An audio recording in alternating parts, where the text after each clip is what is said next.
Firman Tuhan pada hari ini diambil dari buku Matius mengenai khotbah Tuhan Yesus di bukit. Khotbah di bukit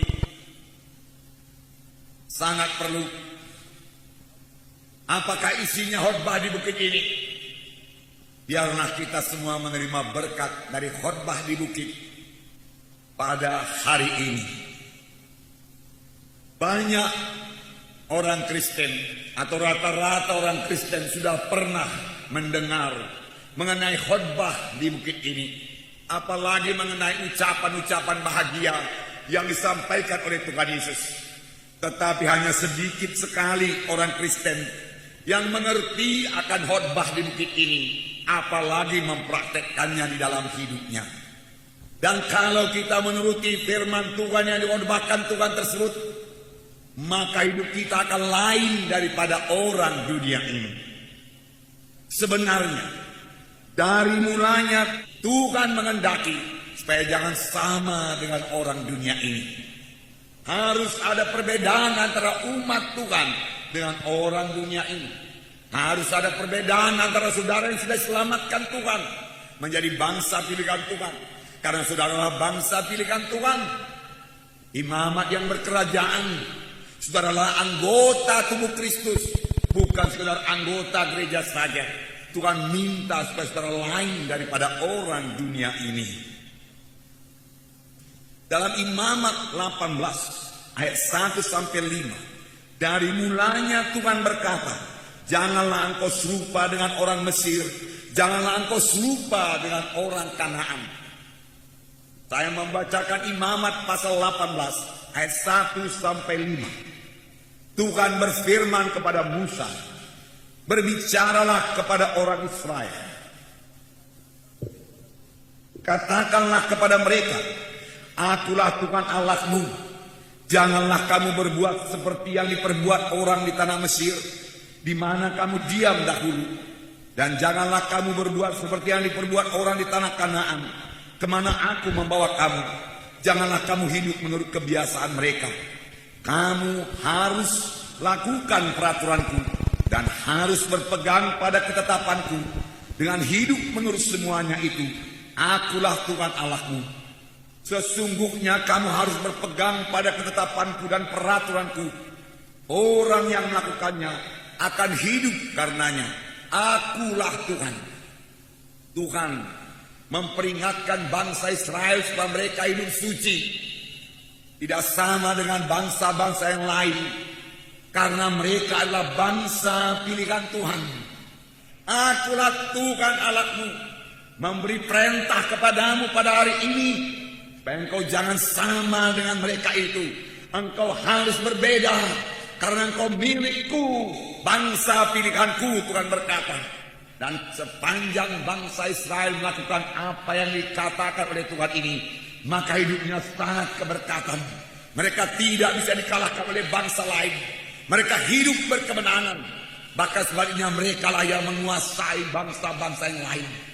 Tetapi pada waktu bangsa Israel lupa bahwasanya dirinya adalah umat pilihan Tuhan, bangsa pilihan Tuhan, dan mulai mengikuti adat istiadat bangsa lain, bahkan menyembah ilah-ilah yang lain. Itulah mereka mulai dikuasai oleh bangsa lain, dijajah oleh bangsa lain, bahkan dibawa tertawan ke negeri bangsa lain tersebut. Demikian juga sekarang kepada kita semua bangsa pilihan Tuhan, mari kita hidup tidak sama dengan cara orang dunia ini hidup. Hidup anak-anak Tuhan harus lebih baik, dan memang harus lebih baik, lebih keberkatan, lebih suci, lebih indah, lebih penuh dengan kasih. Sepanjang dia mematuhi undang-undang Tuhan dan tidak sama dengan orang dunia ini. Lebih keberkatan dari orang dunia ini. Lebih berkuasa dari orang dunia ini. Karena firman Tuhan berkata, karena satu orang yaitu Adam semua manusia jatuh kepada dosa. Tetapi karena satu orang yaitu Tuhan Yesus Kristus, kamu akan hidup dan berkuasa. Tuhan menghendaki anak-anaknya berkuasa di bumi ini. Untuk itu Tuhan telah memberikan Roh Kudus kepada kita, supaya kita menang terhadap orang dunia ini dan tidak perlu menjadi sama seperti orang dunia ini. Namun bangsa Israel, bangsa pilihan Tuhan, yang dikehendaki Tuhan dari mulanya lain daripada orang dunia ini, selalu lupa akan jati dirinya. Dia menjadi sama seperti orang dunia ini, mengikuti cara-cara orang dunia ini. Itu sebabnya mereka tidak keberkatan. Dari yang kekasih dalam nama Yesus, dalam 2 Raja-Raja 17 ayat 6 sampai 9. Dalam tahun ke-9 zaman Hosea, maka Raja Asyur merebut Samaria. Ia mengangkut orang-orang Israel ke Asyur, ke dalam pembuangan, dan menyuruh mereka tinggal di Hala, di tepi sungai Habor, yakni sungai negeri Gozan, dan di kota-kota orang Madai. Hal itu terjadi karena orang Israel telah berdosa kepada Tuhan Allah mereka, yang telah menuntun mereka dari tanah Mesir, dari kekuasaan Firaun Raja Mesir. Dan karena mereka telah menyembah Allah lain, dan telah hidup menurut adat istiadat bangsa-bangsa yang telah dihalau Tuhan dari depan orang Israel, dan menurut ketetapan yang telah dibuat oleh raja-raja Israel. Nah, saudaraku, sekali lagi mereka ditawan oleh Raja Asyur,